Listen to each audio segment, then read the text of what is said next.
Penyidik sebut sudah tetapkan satu tersangka diduga ancam bunuh Brigadir J sejak Juni lalu. Pelaku kasus meninggalnya Brigadir J disebut sudah mulai terungkap.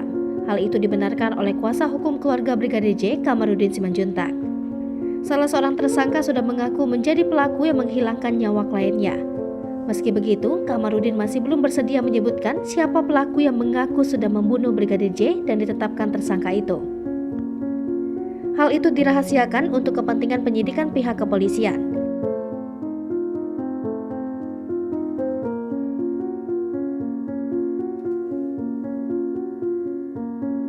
Dia mengatakan dari mulut tersangka tersebut akan ada tersangka lainnya, mengutip informasi yang dia dapatkan dari penyidik. Hal itu juga berkaitan dengan sampai saat ini, penyidik belum menetapkan siapapun sebagai tersangka dalam kasus penembakan Brigadir J.